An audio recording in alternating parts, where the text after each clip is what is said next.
The cargo bay doors hissed open, revealing nothing but darkness and floating debris. David Reed squeezed through the narrow opening, his helmet light cutting through the gloom of the abandoned research station.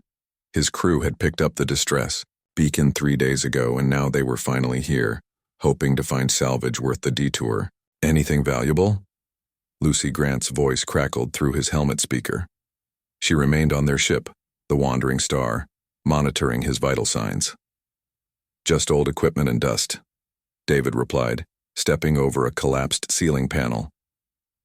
Wait, there's something in the back chamber. The room ahead glowed with a faint blue light. David approached carefully, his boots magnetizing to the floor with each step. In the center of the chamber sat a crystalline egg, roughly the size of a watermelon, pulsing with inner light. Frosta covered its surface, and strange symbols were etched into the metal platform beneath it. Lucy, you seeing this through my camera? Copy that. Looks like some kind of stasis pod. The symbols are old, really old. I can't match them to any known language database. David reached out slowly. The moment his gloved hand touched the crystal surface, warmth spread through his suit. The egg pulsed brighter and hairline cracks appeared across its shell.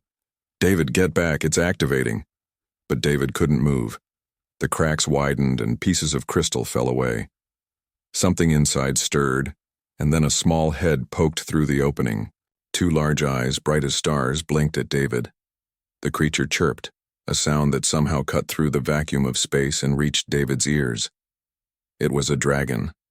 A tiny, perfect dragon with scales that shimmered between blue and silver.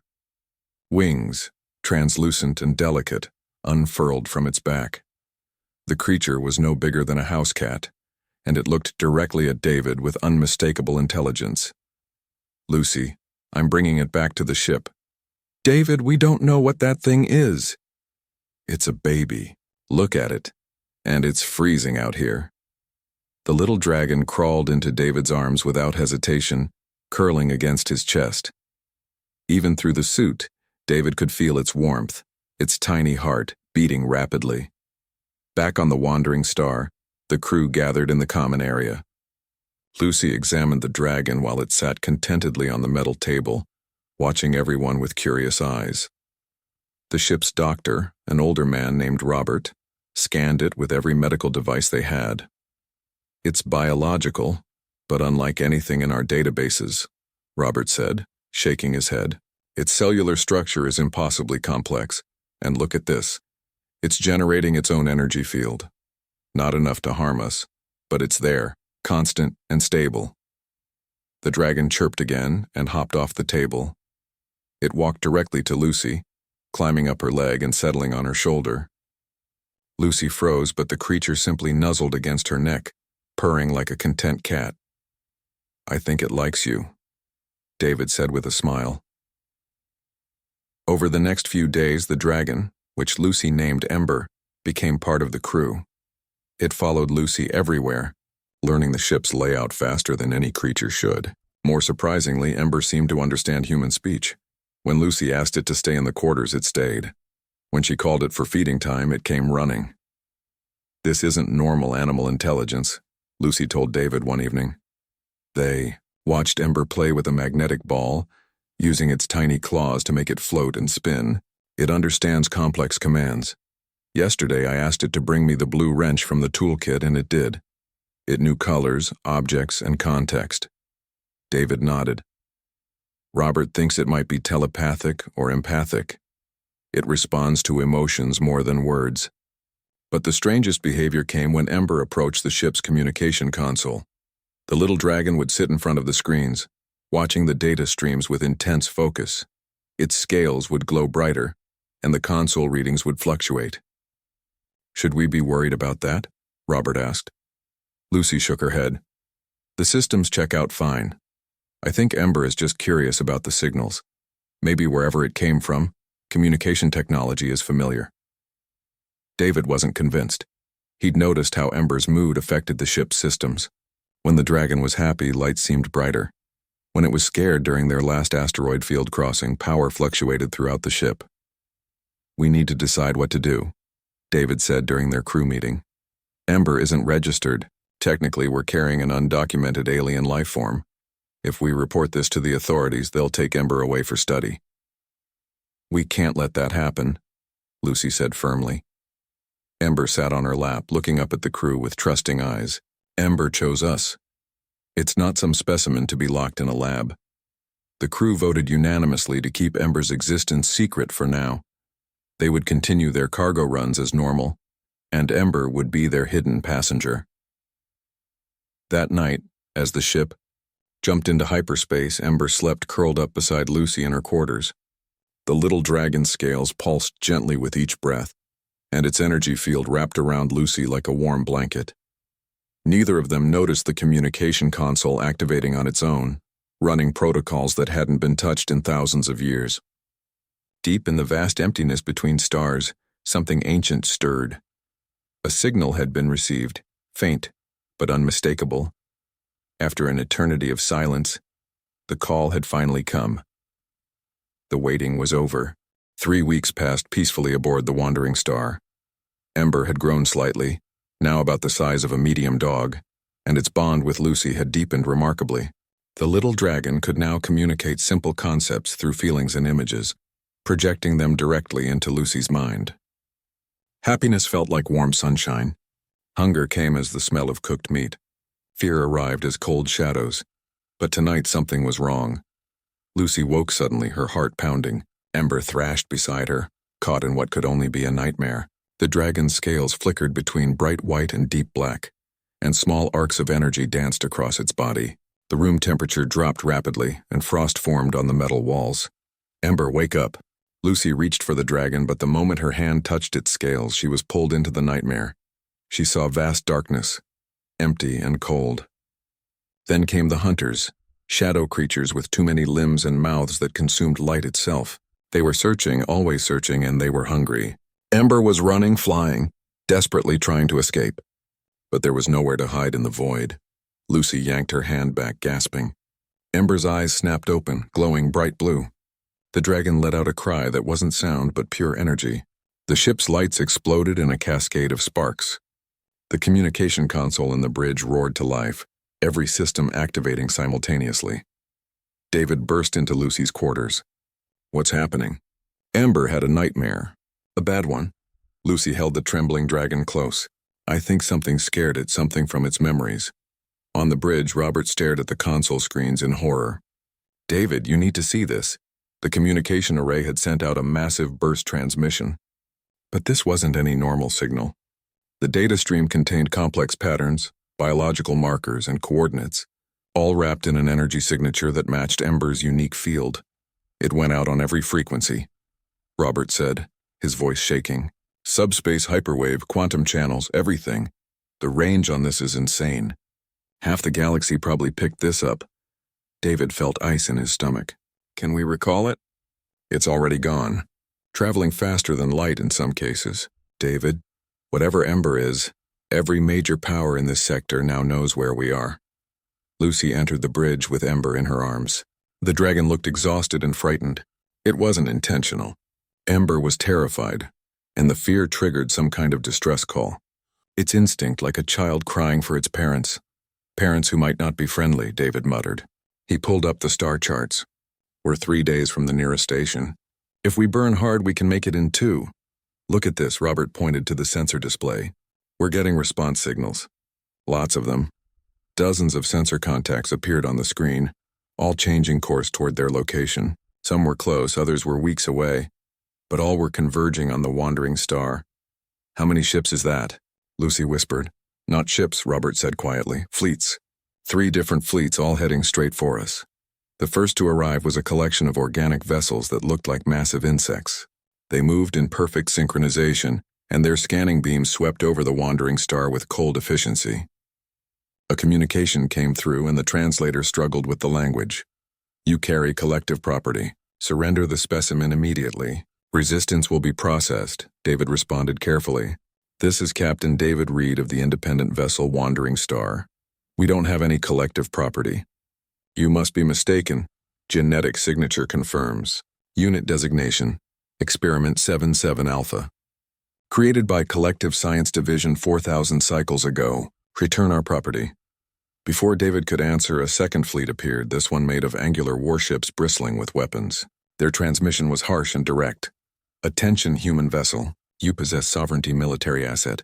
Surrender the weapon immediately or be destroyed. You have 1 hour. Weapon?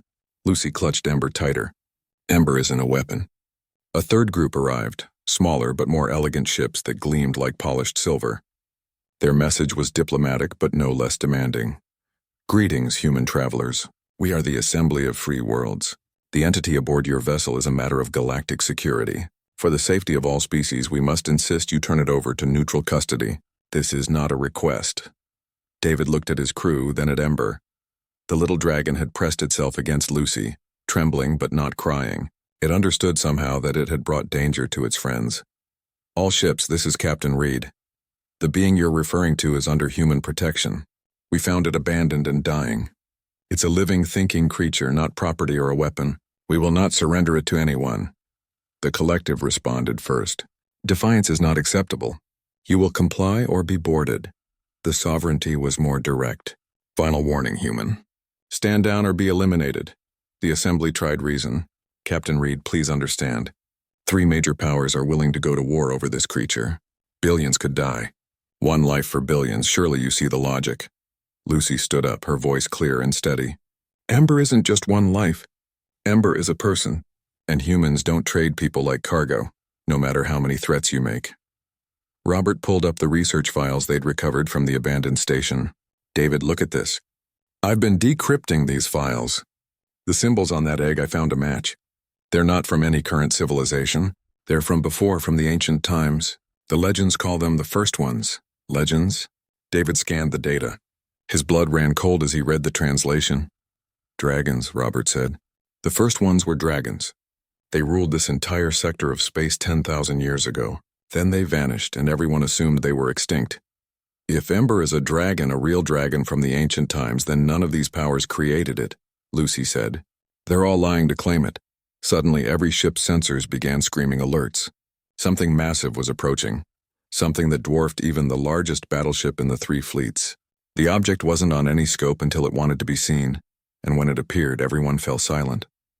A ship the size of a small moon materialized from dark space. It was alive, organic, covered in scales that shimmered with ancient power. Wing-like structures extended for kilometers, and along its hull thousands of lights glowed like stars. Ember's head snapped up, its eyes wide. The little dragon began to glow brighter and brighter, and it sang. The sound filled the ship, filled the space around them, filled the hearts of everyone who heard it. It was a song of recognition, of joy, of coming home. The massive ship responded with its own song, deep and powerful, shaking the hulls of every vessel present. Then a voice spoke, ancient beyond measure, in a language that everyone somehow understood. We have heard the call of our child, and we have awakened. Silence fell across the sector of space. Every ship from the smallest fighter to the largest battleship simply stopped. The 3 fleets that moments ago were ready to wage war now drifted motionless. Their weapons powered down not by choice but by the overwhelming presence before them. The ancient dragon ship hung in space like a living monument to a forgotten age. Its surface pulsed with gentle light, and energy fields stronger than any shield technology wrapped around it like a second skin. David watched his instruments go wild trying to measure what they were seeing. Every reading came back as impossible. Are they hostile? Robert whispered. The whispers seemed meaningless when facing something that could probably hear thoughts. Ember sang again, a pure note of happiness. The little dragon's whole body glowed, and Lucy felt warmth spread through her chest. Not fear, recognition, family. A section of the massive ship opened, and a smaller craft emerged. It was still larger than the wandering star, graceful and organic, moving through space like a fish through water. It approached slowly, non-threateningly, and stopped a respectful distance away. Captain David Reed. The voice spoke directly into their minds, gentle but impossibly old. We request permission to come aboard your vessel. We mean no harm to you or your crew. We wish only to see the child you have protected. David looked at Lucy. She nodded, her hand resting on Ember's head. Permission granted, David said. But just so we're clear, Ember stays with us. Lucy is its guardian, we understand. The child has chosen, as is the ancient right. We honor this bond. 3 dragons materialized on the bridge. There was no transporter beam, no airlocks opening. They simply appeared as if they had always been there and everyone was just now noticing. They were magnificent, each easily 3 times the height of a human with scales that shifted colors like oil on water. Their eyes held depths of knowledge and sadness that made David want to weep. The largest dragon, whose scales were deep gold, looked at Ember. The little dragon leaped from Lucy's arms and flew, its small wings carrying it across the bridge. But it didn't go to the ancient dragons. Instead, it circled back and landed on Lucy's shoulder, chirping proudly as if introducing a friend to its family. The gold dragon's eyes crinkled in what might have been a smile. The child has bonded with the human female. This is good. It speaks well of both. Who are you? Lucy asked, finding her voice. What is Ember? I am called Nightwing, eldest of the survivors. This child is what remains of our hope. The last egg, hidden and preserved, waiting for a time when the galaxy might be ready. Nightwing moved closer, its massive head lowering to look directly at Lucy. You call the child Ember. A fitting name, small fire in the darkness. The second dragon, whose scales were silver blue, spoke. I am Starweaver. We are the last of the dragon kind. Once we numbered in the millions. We shaped worlds, guided younger races, and maintained balance in this sector of space. The third dragon, midnight black with stars seeming to swim in its scales, added, I am Voidwalker. 10,000 years ago, we faced an enemy we could not defeat. Rather than watch our kind be destroyed, we entered the Great Sleep. We placed ourselves beyond time, beyond death, waiting. Waiting for what? David asked. For this moment, Nightwing said. For the galaxy to grow strong enough, diverse enough, united enough to face what is coming. The child's call confirmed what we hoped. The time has arrived. On the communication channels, the 3 fleets were arguing frantically. The collective demanded explanations. The sovereignty wanted to know if the dragons were a threat. The assembly tried to establish diplomatic protocols for first contact with an ancient species. Nightwing turned its massive head toward the view screen showing the gathered ships. They claim to have created the child. They lie. They found remnants of our technology, our genetic codes left behind. They tried to recreate us, to make weapons from our legacy. All failed. The child came from the last true egg, untouched by their crude attempts. Why did you leave the egg behind? Lucy asked, holding Ember close. Starweaver's eyes dimmed with sorrow. Not by choice. The enemy came too quickly. We barely managed to hide 1 egg in stasis before we had to flee into sleep. We hoped that whoever found it would be kind. We are grateful it was you. Robert pulled up data on his console. These energy signatures from your ship, they're causing interference with every scanner in the sector. The other fleets can't get accurate readings on anything right now. Intentional, Voidwalker said. They came here with greed and violence in their hearts. They do not deserve to understand our technology. An urgent transmission came through from the collective fleet. Ancient ones, we of the collective seek knowledge. We only wish to study the specimen to better understand biological efficiency. We meant no harm. Nightwing's laugh was like distant thunder. You sought to dissect the child, to pull apart its mind and body for your databases. Do not lie to one who has seen civilizations rise and fall. The sovereignty tried next. Great dragons, we are warriors. We recognized the child as a potential weapon and sought to prevent its misuse. Surely you understand strategic thinking. We understand that you saw only a tool, Starweaver replied coldly. Not a living being. Not a child learning to exist in a universe it does not yet understand. The assembly's transmission was more careful. Honored ancients, we sought to protect all species. Perhaps our methods were flawed, but our intentions were to prevent conflict.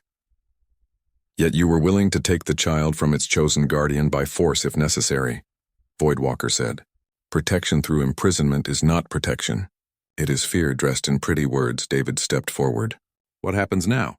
You said something was coming. What is it? The 3 ancient dragons looked at each other and David felt a wave of deep worry pass between them.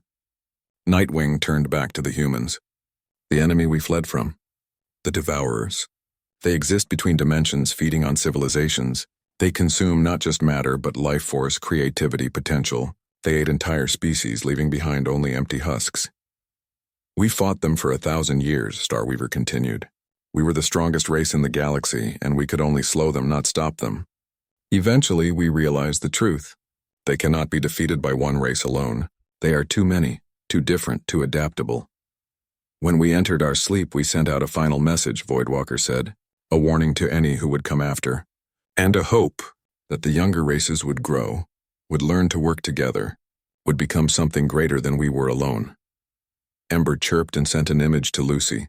She saw flashes of darkness, of the nightmare from before, but now she understood.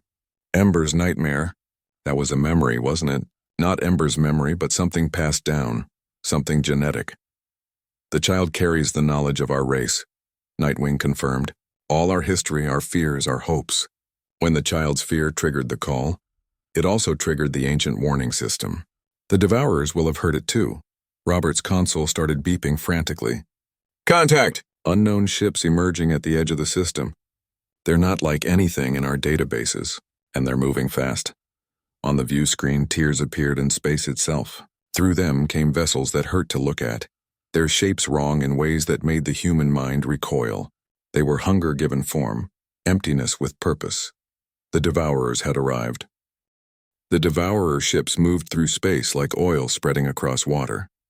They had no clear shape, constantly shifting between forms that seemed designed to cause maximum psychological distress. Sometimes they looked like massive mouths, other times like reaching hands with too many fingers. Always hungry. Always wrong. Every alarm on every ship began screaming. The three fleets that had been arguing moments ago now scrambled to defensive positions. Weapons charged, shields activated, and frantic communications flew between ships as they tried to coordinate against this new threat. They're scanning us, Robert reported, his voice tight with fear, but it's not like normal scans. It feels like they're looking inside us, measuring us. Lucy felt it too, a cold touch against her mind, probing, testing. Ember hissed and flared its energy field, and the sensation vanished. The little dragon positioned itself between Lucy and the view screen, scales blazing with protective light. Nightwing moved to the front of the bridge, its ancient eyes fixed on the approaching horrors. They are young for their kind. Scouts sent ahead to measure the prey. The main swarm is still far away, but it comes. How long do we have? David asked. Days. Perhaps a week if we are fortunate. Starweaver's tail lashed in agitation. They move through dimensions we cannot follow. Distance means little to them. The collective fleet fired first. Thousands of bioplasma rounds streaked toward the nearest Devourer ship. The weapons passed through it as if it wasn't entirely there. The Devourer ship rippled, and suddenly 3 collective vessels simply stopped.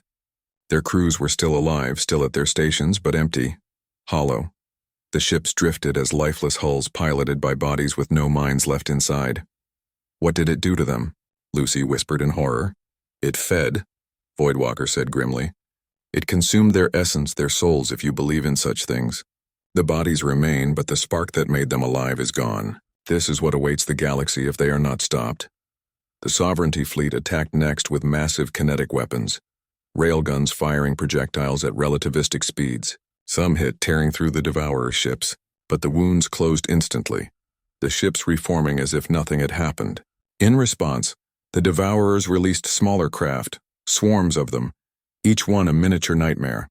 The assembly fleet tried to retreat, their diplomatic mission clearly over. But the Devourers were faster. 2 assembly ships were caught, and their crews shared the fate of the collective vessels. Empty bodies floating in dead ships, we cannot win this way, Nightwing said. We learned this truth 10,000 years ago. The Devourers can be hurt, but they regenerate. They can be slowed, but they adapt. Fighting them with conventional weapons is like trying to punch smoke. Then how did you fight them before? David demanded. You said you held them off for 1,000 years. With unity, Starweaver said. We dragons were many then, and we linked our minds and powers together. We created barriers they could not cross, weapons they could not adapt to because we changed them constantly. But we were one species, one mind. It was not enough. Ember suddenly flew to the communication console. The little dragon's claws danced across the controls, and before anyone could stop it, Ember sent out another signal. This one was different from the distress call. This was a message, clear and simple, translated into every language spoken by the gathered fleets. Together, fight together, or die alone. For a moment, nothing happened. Then the collective responded. Impossible. The collective does not share command structure with inferior beings. The sovereignty was equally dismissive. Warriors of the sovereignty do not take orders from animals or humans. The assembly tried to maintain dignity. We appreciate the sentiment, but coordinating 4 different military doctrines in real-time combat is logistically impossible. 3 more ships died while they argued. The Devourers were getting bolder, moving closer to the main fleets. One of them approached the ancient dragon ship, and Nightwing growled, a sound that shook every hull in the sector. Enough talk. The ancient dragon's body glowed with power, and it unleashed a beam of pure energy at the approaching Devourer. The beam was different from any weapon the gathered species had ever seen. It wasn't just light or plasma. It was life force, crystallized will, the very essence of existence weaponized. The Devourer ship tried to phase out of reality to avoid the attack. It failed. The beam struck it squarely, and the ship screamed. The sound wasn't audio, but something felt in the bones, in the soul. The Devourer ship disintegrated, truly destroyed, leaving behind only empty space. Every fleet stopped what they were doing and stared. That is how we fought them, Nightwing said, breathing heavily. But that was the power of one dragon, and I am weary from 10,000 years of sleep. We 3 alone cannot hold back what comes. We need all of you. Robert pulled up tactical data. The math doesn't work. Even with the dragon's power, there are too many Devourer ships coming, and more behind them. We need force multiplication, coordinated attacks, shared intelligence. My people can provide instant communication across the fleet, a collective commander transmitted. Our network can link all ships simultaneously. Sovereignty targeting systems are superior, another voice added grudgingly. We can paint targets for the entire fleet if given access to all sensor data. The assembly has experience with multi-species cooperation, a third voice chimed in. We can establish command protocols if all parties agree to follow them. David looked at his tiny crew aboard the Wandering Star. They were just a cargo ship, caught in events far beyond their understanding. But Lucy held Ember, and the little dragon looked at David with absolute trust. This small creature had brought ancient powers back to life and forced bitter enemies to talk to each other. Maybe that was exactly what was needed. I'll coordinate, David said. I'm nobody's soldier, and I don't care about any of your politics. The Devourers want to eat everyone equally. That makes us all equal for the first time in galactic history. A human giving orders to the collective. Unacceptable, the collective commander said. A cargo hauler commanding sovereignty warships? Absurd, the military leader scoffed. A civilian with no diplomatic credentials running a multi-species alliance? Highly irregular, the assembly representative protested. Nightwing's voice cut through all arguments. The child chose the human. The child's instincts are pure and uncorrupted by politics or pride. If the child trusts them, then so do I. Captain David Reed will command this fleet. Any who disagree may leave now and face the Devourers alone.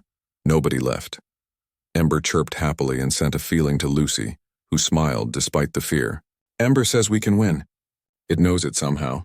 The memory of the ancient battles is in there somewhere, and we're going to do what the dragons couldn't do alone. We're going to show the Devourers what happens when everyone in the galaxy decides to cooperate. David took a deep breath and opened channels to all ships. All vessels, this is Captain Reed. Form up in defensive positions around the dragon ship. Collective, link all communications now. Sovereignty.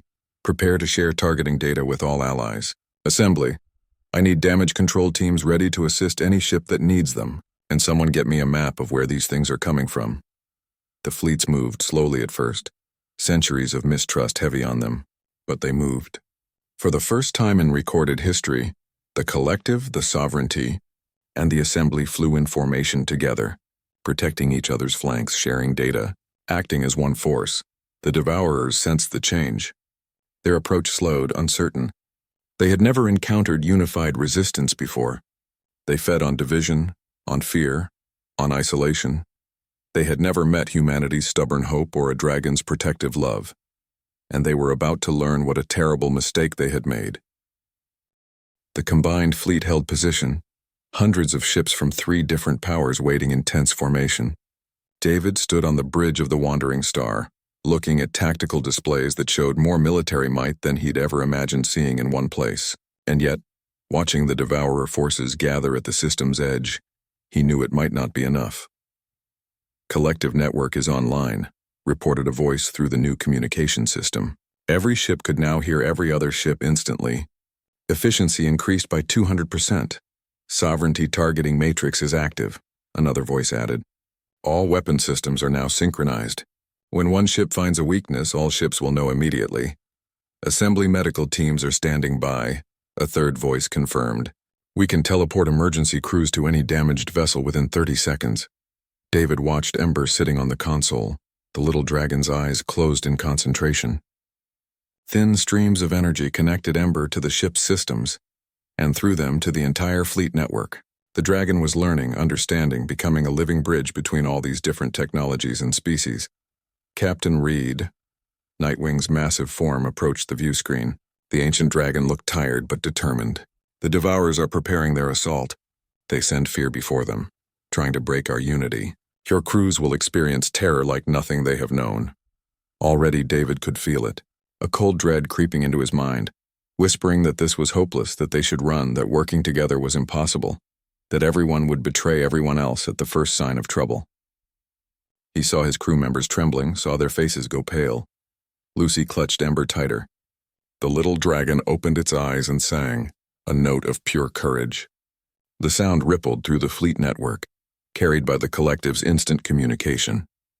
Suddenly the fear lessened. Not gone, but manageable. Ember's confidence, its absolute trust in its friends, spread to every ship, every crew member.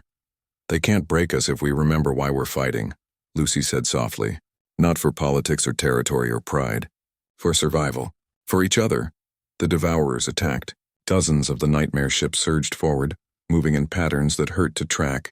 They phased in and out of reality, appearing in unexpected places, trying to separate the fleet and pick off isolated vessels. All ships, maintain formation, David commanded. Nobody breaks ranks. Cover each other's blind spots. Collective, keep that network strong. Sovereignty, light them up. The Sovereignty warships fired first, their weapons guided by targeting data from 100 different sensors. The shots were precise, calculated, hitting the Devourers at the exact moments they were solid and vulnerable. Several enemy ships took damage and the fleet's spirits rose. But the Devourers adapted quickly. They split into smaller units harder to hit, swarming around the formation like insects. Some managed to latch onto ships' hulls and crew members began collapsing as their life force was drained. Assembly teams now, David ordered. Medical crews teleported directly to the affected ships. But these weren't just doctors. The assembly had brought their best, including beings who understood exotic energy forms. They carried devices that generated fields similar to Ember's protective aura, pushing back the Devourer influence and saving the afflicted crews. The collective fleet contributed next. Their organic ships released clouds of specialized biomatter that the Devourers tried to consume. But the biomatter was designed as a trap, clogging the Devourers' feeding mechanisms, slowing them down, making them vulnerable. The battle became a dance of cooperation. Sovereignty ships would wound a Devourer.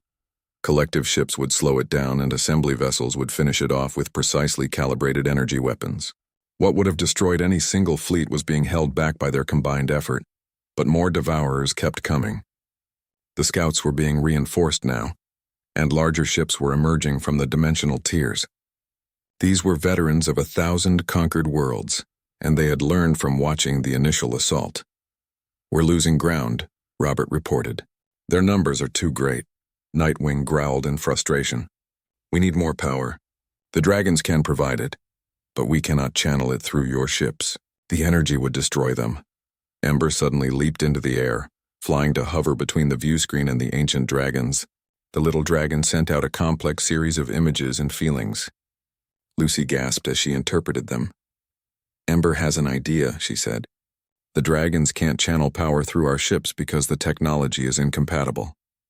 But Ember is young, still growing, still adaptable. Ember can be the bridge. No, Lucy said immediately. It's too dangerous. You're just a baby. Ember sent a feeling of determination and love. The little dragon wasn't afraid. It trusted its family, all of them, the humans and the dragons and even the strange alien species who were learning to work together. This was what Ember was meant to do. Nightwing lowered its head to look at the small dragon. Child, are you certain? The power we possess could burn you to ash if you cannot contain it. Ember chirped affirmatively and flew to position itself in front of the ancient dragon ship. The little dragon's body began to glow, brighter and brighter, until it was like a small star floating in space. "All ships, fall back to secondary positions," David ordered, his heart breaking as he watched Ember prepare to risk everything. "Give the dragons room to work." The three ancient dragons moved to surround Ember, forming a triangle with the little dragon at its center. Their bodies blazed with power, and streams of pure energy began flowing from them into Ember. The small dragon's form became almost impossible to look at, a nexus of light and power. Ember screamed not in pain but in effort, as it channeled the massive energy through its small body. The power split into thousands of smaller streams, each one connecting to a ship in the fleet. Suddenly every vessel was enhanced. Shields became impenetrable. Weapons struck with devastating force. Engines moved with impossible grace. The fleet struck back with renewed strength. Ships that moments ago were barely holding on now pushed forward. The Devourers reeled, unprepared for this surge in power. Their adaptation couldn't keep up with weapons that constantly changed frequencies, with shields that shifted patterns every second, with tactics that evolved in real time across hundreds of minds working as one. David watched in awe as a collective ship saved a sovereignty vessel from a Devourer ambush. Watched as sovereignty fighters provided cover for assembly transports. Watched as assembly healers kept everyone fighting even when injuries should have taken them out of action. This was what the dragons had hoped for. Not one species defeating the Devourers, but all species together, each contributing their unique strengths, covering each other's weaknesses. Humans provided adaptability and coordination. The collective offered instant communication and biological weapons. The sovereignty brought military precision and powerful weapons. The assembly contributed medical expertise and diplomatic protocols. And the dragons provided the raw power to make it all work. The battle raged for hours. Ships were damaged but not destroyed, thanks to coordinated defense. Crew members were injured but not killed, thanks to rapid medical response. The Devourers, for the first time in their existence, were being driven back. "More contacts," Robert suddenly shouted. "Massive dimensional rifts opening. The main swarm is here," the celebration died. Through a dozen tiers in space came the true Devourer fleet. Thousands of ships, some the size of planets, all hungry, all ready to consume. These weren't scouts. These were the force that had destroyed countless civilizations. Ember's light flickered. The little dragon was exhausted, barely able to maintain the power flow. Lucy reached out through their bond, lending her strength, her will, her love. Across the fleet, others felt the same impulse.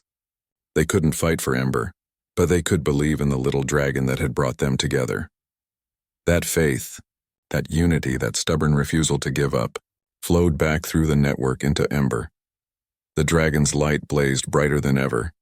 Not just dragon power now, but the combined will of every being in the fleet, from the ancient Nightwing to the youngest collective drone, from battle-hardened sovereignty warriors to pacifist assembly healers. The main Devourer swarm saw this light and hesitated. They had seen this once before, 10,000 years ago, when the dragons had made their last stand. But this was different. This was better. This was what the dragons alone could never be. This was everyone, together, refusing to be consumed. The main Devourer swarm advanced slowly, cautiously. They were ancient predators older than most stars, and they recognized danger when they saw it. But hunger drove them forward. The gathered fleet represented billions of souls, an ocean of life force waiting to be consumed. They could not resist. Ember hung in space, a tiny star connected to hundreds of ships by threads of light. The little dragon's body trembled with effort, but it held firm, channeling power that would have destroyed entire planets. Lucy felt every ounce of strain through their bond, felt the burning exhaustion, the desperate determination. "We need a strategy," David said, forcing himself to think tactically instead of emotionally. "We can't just fight them ship to ship. There are too many." Robert studied the sensor data. "They're moving in a pattern. Look, they're not random.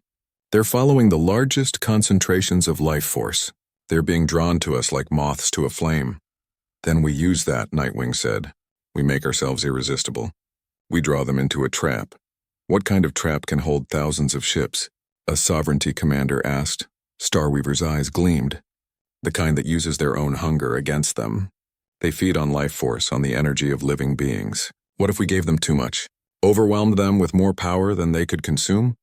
That could work, a collective scientist transmitted. Our models show devourer feeding mechanisms have limits. Exceed those limits and the energy should feed back, destroy them from within.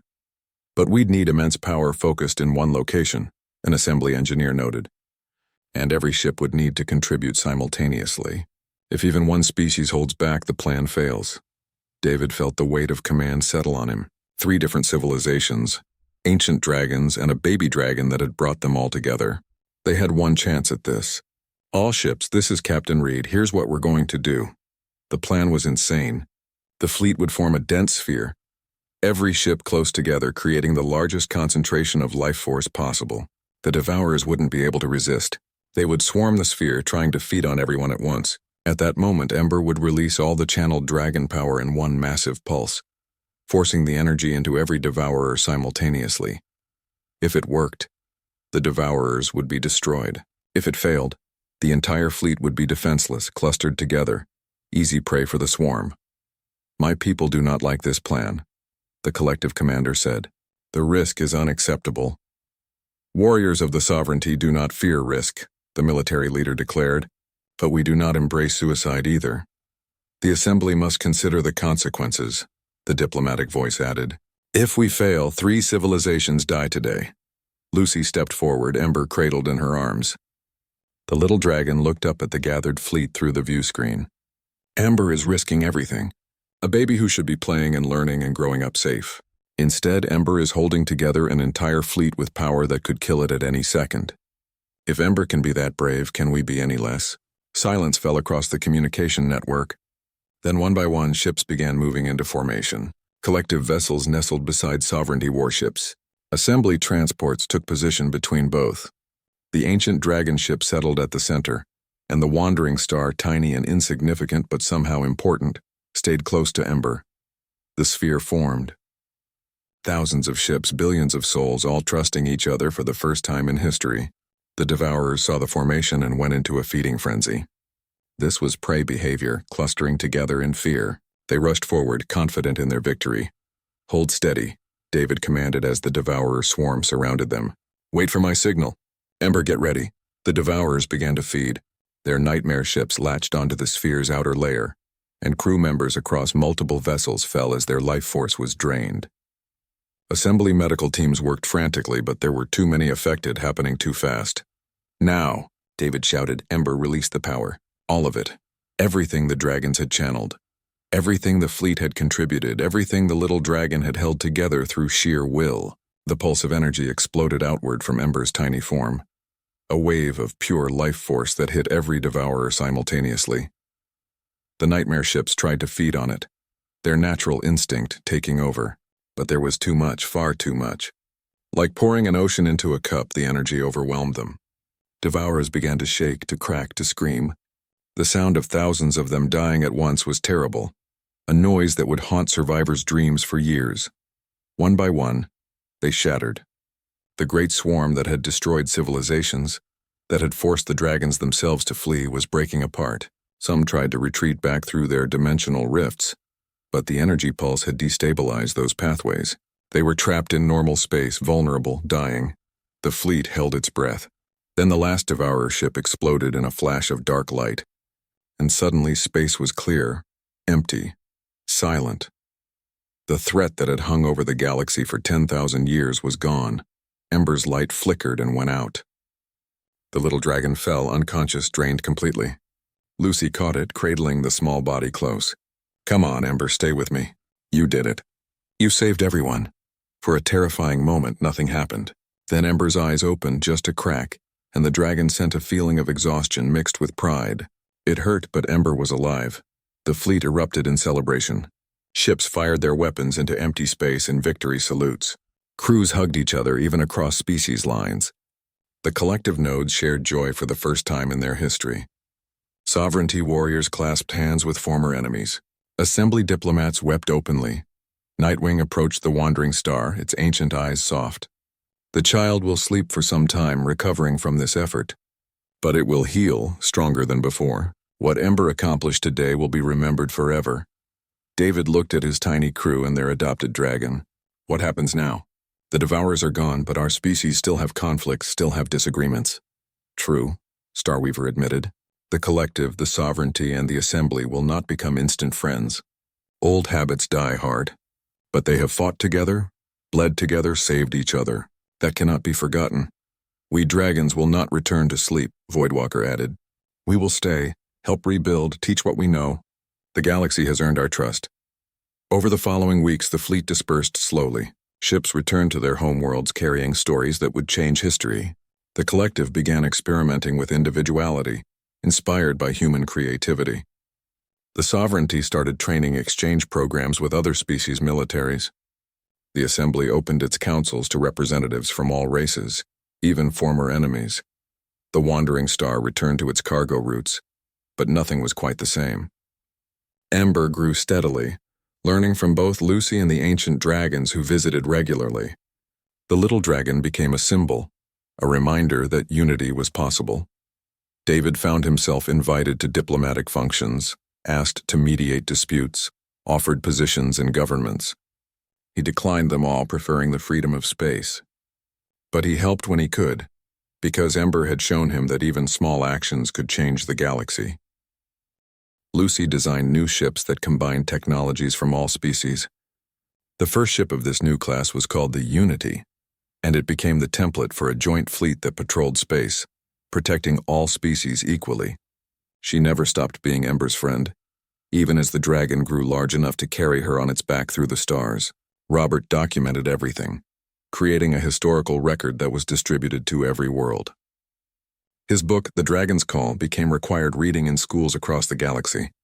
Children of all species grew up learning about the time when everyone put aside their differences to face a common threat. Years passed. Ember grew into a magnificent dragon, scales shimmering with power, wisdom growing daily. But the dragon never forgot those early days on the wandering star, never stopped visiting Lucy, never lost the gentle kindness that had made a human engineer fall in love with a strange alien baby. One day, as Ember flew through space with Lucy on its back, they passed a new station being built. It was a joint project, staffed by collective, sovereignty, and assembly workers, with human engineers overseeing the integration. The station would serve as a school, teaching young beings from all species to work together. "Look at that," Lucy said, watching the construction. 5 years ago, this would have been impossible. Now it's just normal. Ember sent a feeling of contentment. The dragon had learned that the greatest power wasn't in strength or weapons or ancient magic. It was in the connections between people, the willingness to trust, the courage to hope. One small signal from a frightened baby had awakened sleeping gods and united bitter enemies. Sometimes the smallest voices echo the loudest. Sometimes a child can teach wisdom to the ancients. And sometimes, just sometimes, everyone needs a reminder that together, anything is possible. The galaxy had learned that lesson well. And it would never forget. Deep in space, in the quiet places between stars, young dragons played with children of other species. Collective nodes chose their own names. Sovereignty warriors studied art and philosophy. Assembly diplomats learned to laugh. And somewhere on a small cargo ship now legendary, the crew that had started it all continued their simple work of carrying goods between worlds. They were content. They were together. And they knew that when the next threat came, whatever form it took, the galaxy would face it the same way they had faced the Devourers, with courage, with unity, and with the stubborn hope that had always been humanity's greatest gift to the stars. Ember's signal had been answered, and the answer had changed everything.